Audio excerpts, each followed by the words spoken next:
Hello! Hope you're doing well, and it's Charlotte. It's actually my birthday today, and I've been wanting to do a wrap-up for the books I read in September since the beginning of this month, but I've been procrastinating and I caught influenza, so I'll try to film as much as I can tonight because it's already like 8 p.m. and I go to sleep at 9:30.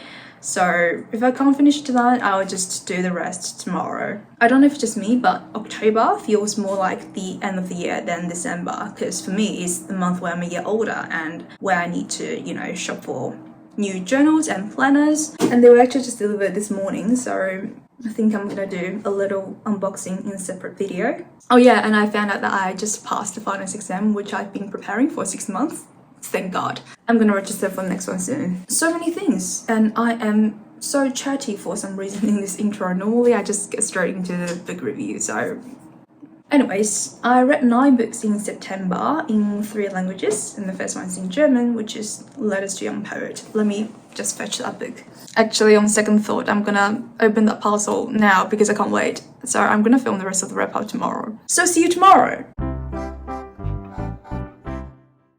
Okay, I'm back with the same cardigan, and last time we were talking about Letters to a Young Poet, and this is my 3rd, if not 4th time reading it. I just kept it on my bedside table, so kind of read it throughout this entire month. And this book basically is a collection of 10 letters written by the poet Rilke, addressed to a young man called Franz Xaver Capus. And Capus, at that time when he wrote his first letter, was 19 years old, and he sought Rilke's advice on his poetic endeavors. And this edition is great because it includes the letters from Capus, which I know is not the case for most editions. If it's your first time hearing about this book, please don't be misled by its title, Letters to a Young Poet. You don't have to be young or an aspiring poet to read and find solace in these letters. Anyone can read it. You know the feeling when you've had a very tough and frustrating day, and you've tried so hard not to cry in front of others on your way home. But then, the moment you step through the door, a loved one, be it your mum or your partner or your best friend,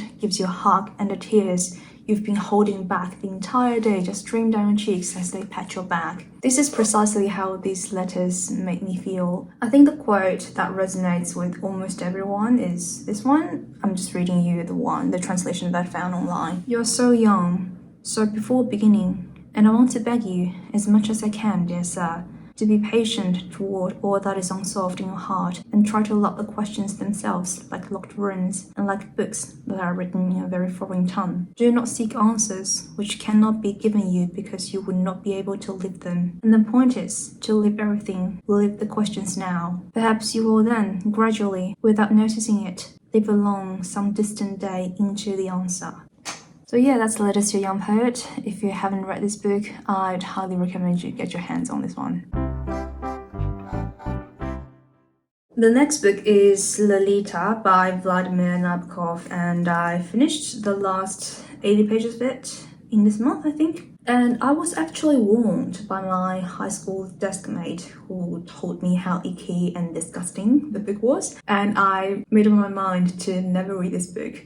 But then, last year, when I was at the bookstore, I just happened to see this book and I thought I'd give it a read. And the book starts with the following 2 paragraphs. Lolita, light of my life, fight my loins. And I was kind of aghast. My sin, my soul, Lolita. The tip of the tongue taking a trip of 3 steps down the palate to tap. A 3.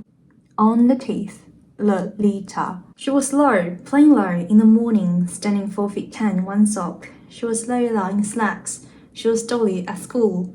She was Dolores on the dotted line. But in my arms, she was always Lolita. What a pervert! And how brilliant the process! And my first impression of the book literally just summarizes my entire review of the book. So vile, yet so beautiful. And I did give it 4 stars. The story is a memoir written by a man called Humbert, or Albert, because he's French, during his time in jail awaiting his trial. Humbert, as we all know, is a pedophile, or a hebephile to be precise, which means that he is attracted to girls between the age of 9 and 14, or to use the very word in the book, nymphets. Humbert's twisted desire for nymphets begins with his unfulfilled childhood love, which is a girl named Annabelle Lee who died prematurely from typhus. His inability to move on from what was to him the perfect memory of love awakens the monster within him, and he becomes attracted to girls for their purity and is aroused by their pubescent bodies. He knows what he desires is perverse but can't control himself and ends up justifying and romanticizing his obsession. For example, and I dissolved in sun with my book for fig leaf as the auburn ringlets fell all over her skinned knee. In the shadow of leaves I shared, pulsated, and melted on her radiant limb next to my chameleonic cheek. Ah, leave me alone in my pubescent park, in my mossy garden. Let them play around me forever, never grow up. Humbert is also very conscious of his handsome looks and keeps reminding his readers, just so they understand that women of all ages are attracted to him, including the nymphets. Later at some point, Humbert emigrates to the States from France and is looking for a new home. And he meets Charlotte Hayes, a widow who is also looking for a lodger. Initially, Humbert visits Charlotte's residence out of politeness and intends to decline her offer, but upon seeing her 12-year-old daughter, Dolores, aka Lolita, the perfect nymphet and the embodiment of his older love Annabelle, he decides to move in and later marry Charlotte and becomes Lolita's stepfather. Now, I don't want to give away too much of the plot because that would diminish the shock and sense of foreboding you get from reading it. So all I'll say is that later, Humbert and Lolita go on a cross-country trip, overtly to travel, covertly to evade capture from the authorities who are trying to apprehend Humbert for his illegal and inappropriate relationship with Lolita. And when I got to the part where they were traveling, I was utterly confused because it was supposed to be something grave and disturbing, but I found myself so intoxicated by the flamboyance and humor of the prose because it captures the ennui and aesthetic allure of their troubles. So how can something so vile sound so beautiful? Or should I say, is real beauty vile? So, I like to view the story, which ends tragically, as the consequence of succumbing to beauty, which is the problem with aestheticism. And we saw that in The Secret History and The Picture of Dorian Gray, both my favorite books. Obviously, Lolita embodies what Humbert perceives as the epitome of beauty. I mean, actually, he never sees Lolita as Dolores or as a real person. Lolita is just a psychological makeup of his mind. His descent into madness, his artful manipulation, his delirium, and his subsequent incarceration all revolve around his obsession with her, which shows that his life is driven and ruined by his pursuit of beauty. The zenith of beauty, I'd argue, is immorality. And if a person, in their pursuit of beauty, is willing to forsake moral principles, doesn't that show the supremacy, dominion, and pearls of real beauty? Again, let's revisit the preface of The Picture of Dorian Gray. The artist is the creator of beautiful things. No artist has ethical sympathies. An ethical sympathy in an artist is an unpardonable mannerism of style. The second thing is, well, here's my question for the book. Many people said Humbert's affection was solely for the idealized image of the 12-year-old Lolita rather than the real Dolores, and that he never truly loved her. I used to agree with it, but now I'm wondering how true that statement is. Towards the end of the story, there's a moment of self-awareness where Humbert confronts the depth of his moral depravity, although that doesn't absolve him from the wrongs he committed against Lolita or Dolores. I think that shows the awakening of his dormant morality. When I got to the line, "You see, I loved her. It was love at first sight. At last sight, at ever and ever sight," I was so inclined to entertain the possibility that, at least at that moment, his declaration was sincere. But it's such an agonizing complexity because the story's narrative blurs the boundaries between Humbert's self-deluded justification and any genuine affection he may have felt. But yeah, I think overall it's a brilliant book that I will revisit at some point in the future.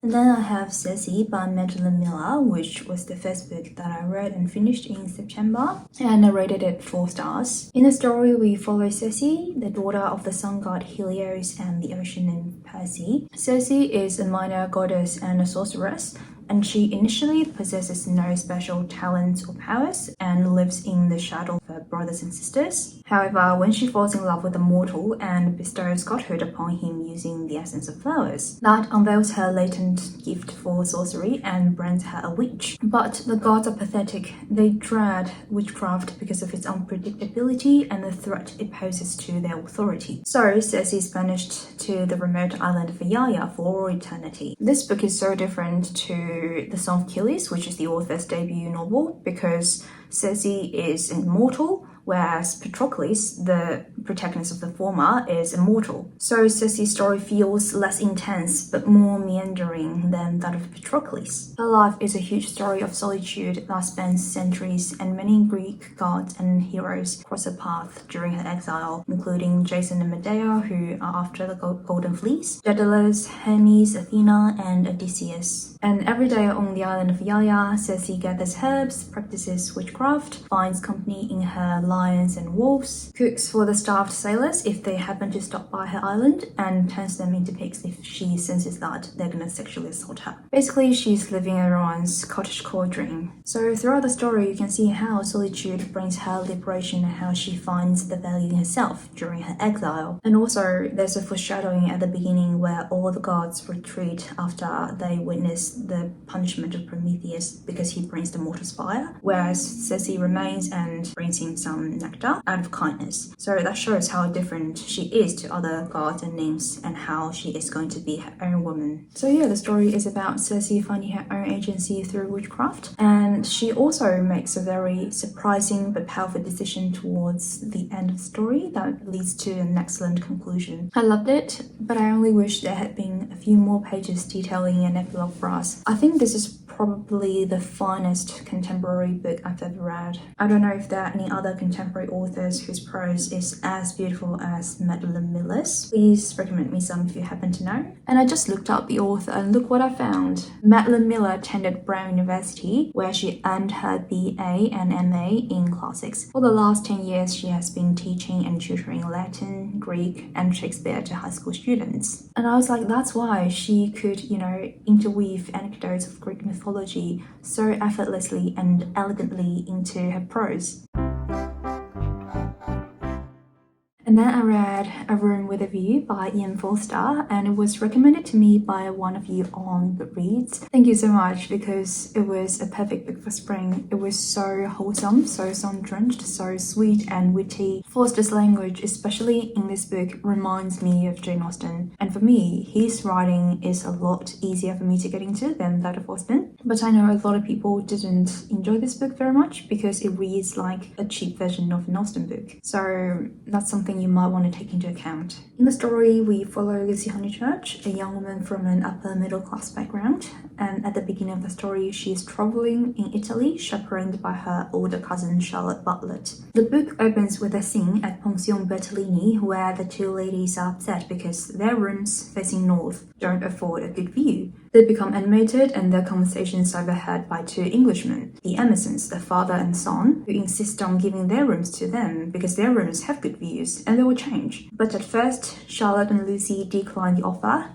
out of decorum. I think this scene really encapsulates the whole book and poses a fundamental question. Does your room have a view? Lucy, because of her background, is bound by the constraints of the Edwardian society and is expected to, behave according to a rigid set of norms and rules. For example, she is not supposed to take the rooms of the Emersons because they appear to be uncouth. They don't really adhere to the societal norms that she adheres to, so it's best for her not to associate herself with them. But as she travels through Italy, she is exposed to the more liberating Italian culture, and her spirit is influenced by its openness and freshness. You can see at the beginning, Lucy's room without a view symbolizes the stifling society that she comes from, and her initial refusal to take the rooms offered by the Emersons, influenced in part by Charlotte, shows how confined her life is. And just to comment on the book as a whole, the entire story is about Lucy's awakening. The awakening in seeing the world in its true beauty and love, not in its synthetic beauty crafted by artificial standards of how to behave and what is elegant. Coming back from Italy, Lucy starts to compare the society where she's come from to just embracing life. And this book explores the tension between conformity and individuality, societal expectations versus personal desires. And the point is,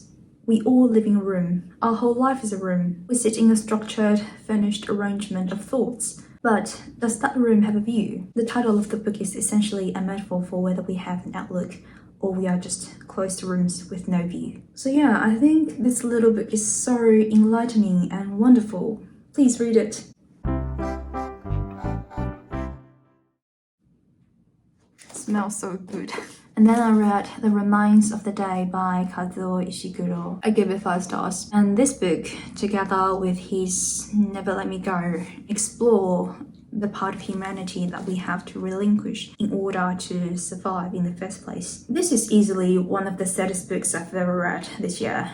And the psychological damage it inflicted upon me was an insidious one, because most of the book is interior narration. On a personal level, it reminds me of my father, who has been quite emotionally distant to me, because at some point in the story, the protagonist looks back at the moments he spends with his father, and that really hit home for me. And also, the last 5 pages of the book, I don't think I'd ever want to read them again. So the story is set in 1956, and we follow a British butler, Mr. Stevens, employed by an American businessman, Mr. Faraday. Faraday has recently acquired the house Darlington Hall following the death of its previous owner, Lord Darlington, who was also the previous owner of Stevens. With Faraday leaving England for a couple of weeks, he suggests Stevens to take a motoring tour through the beautiful countryside of England. So Stevens, once in a long time, sets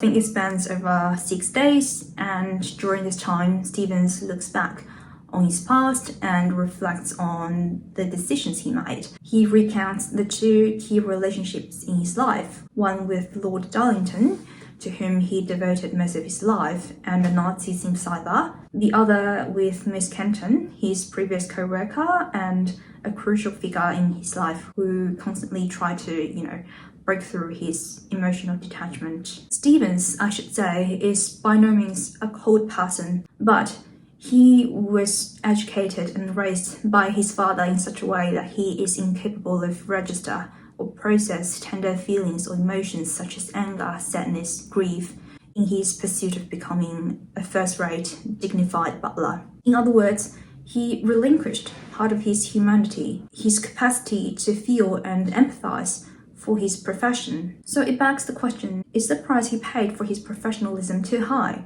Is it truly the path to a fulfilling life? A large part of this book lies in the exploration of the cost of self-denial in the pursuit of a professional ideal. What makes Stevens' story even more tragic and poignant is that, as his journey nears its conclusion, he actually realizes he has almost wasted his entire life because of a misplaced sense of loyalty, and devoted his duty to an establishment that was undeserving of it. What remains of the day for him is to go back to Darlington Hall to live out his unfulfilled life in regret and sadness. Again, just like what I did with Never Let Me Go, I watched just 2 minutes of the film, I'll link it, after I finished the book, and I just wept. I think Stevens' unwavering dedication to his role as a butler is both admirable and tragic. And overall, I think Stevens is so noble and so awful.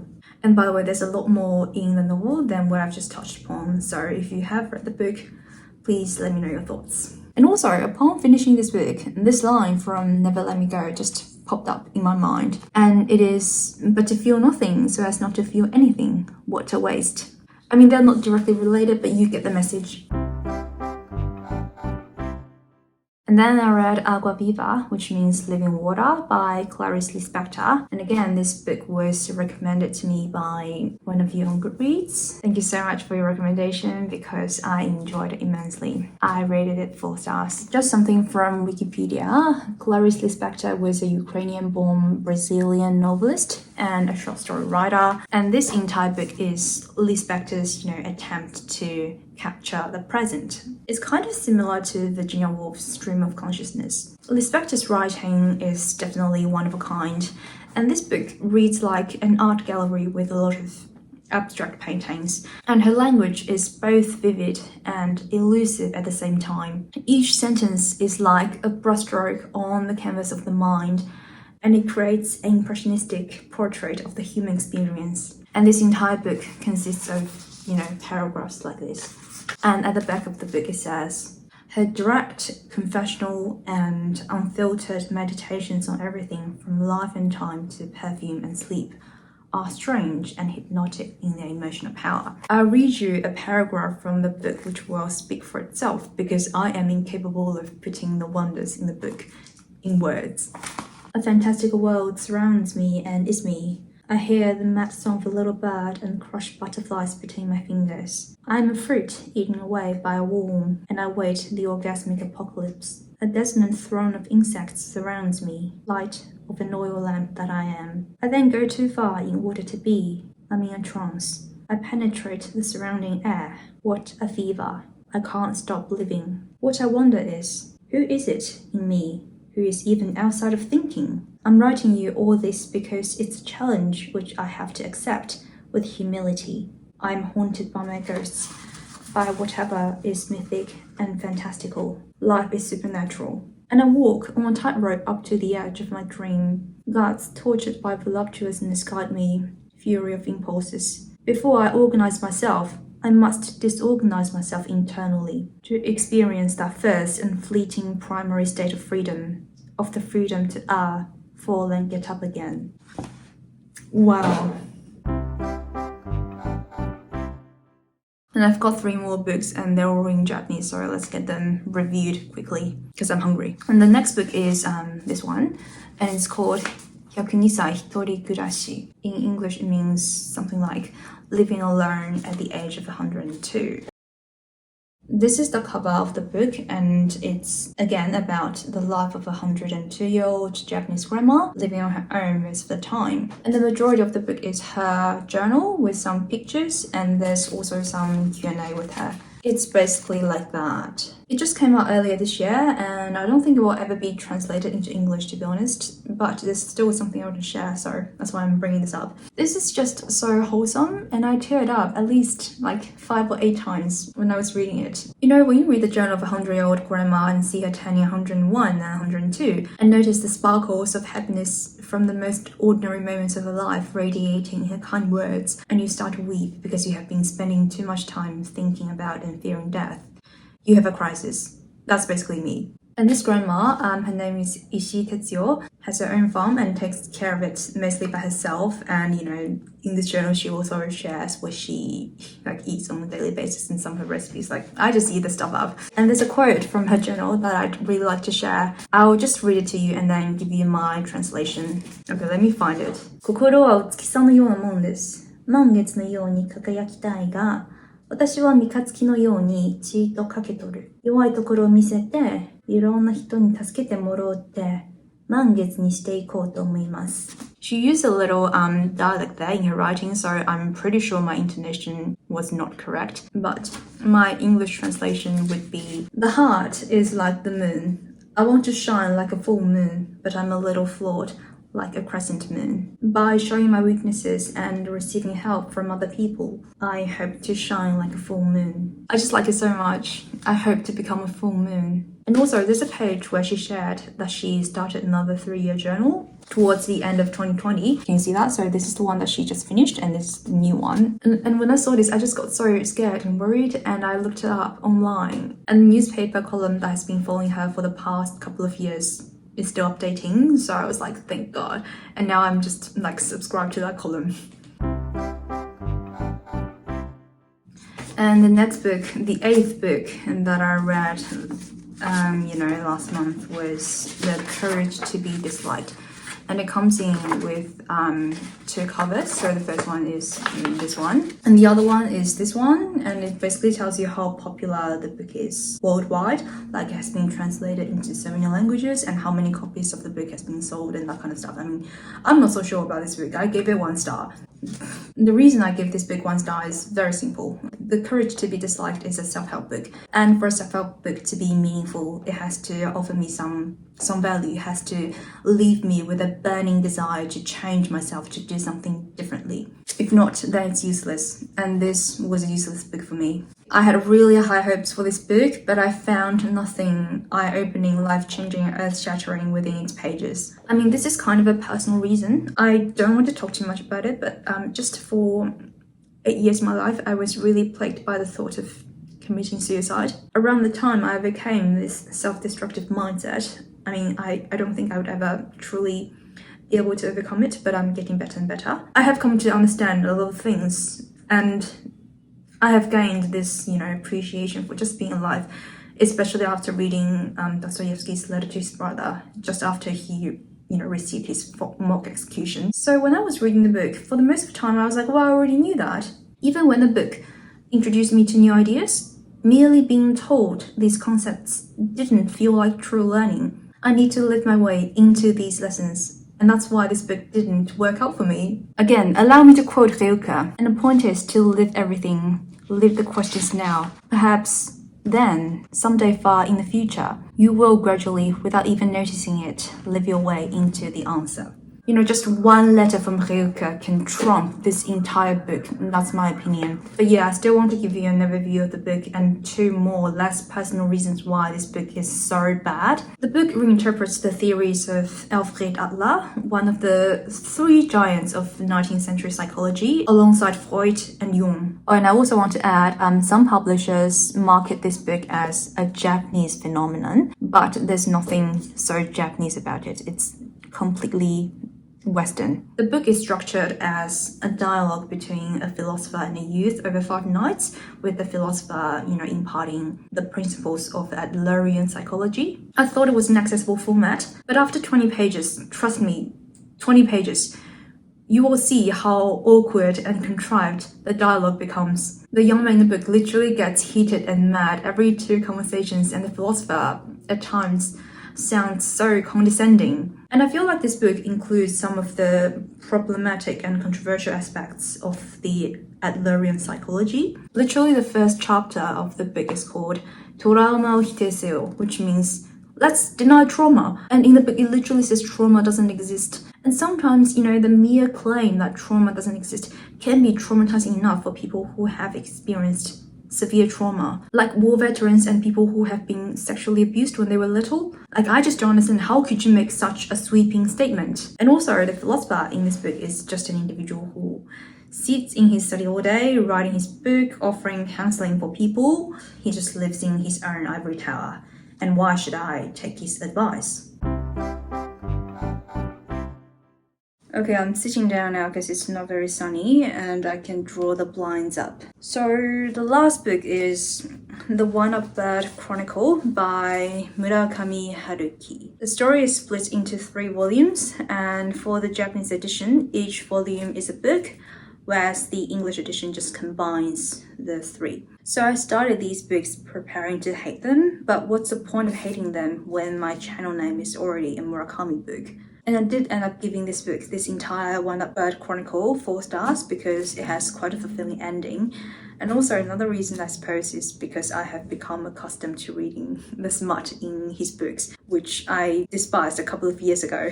To be honest, the Wind-Up Bird Chronicle is the single biggest reason why I have been procrastinating filming this wrap-up, because I don't know how to summarize the plot. Let's say you had a long dream, okay? And you were a male in this dream. You lost your cat.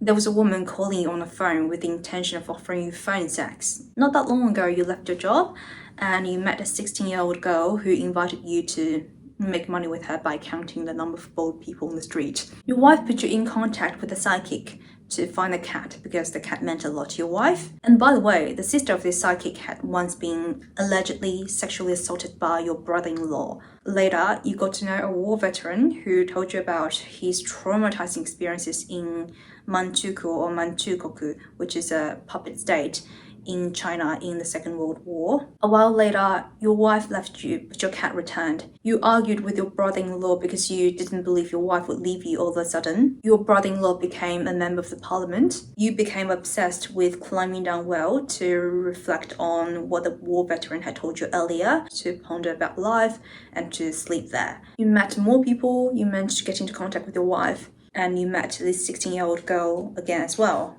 You woke up End of story.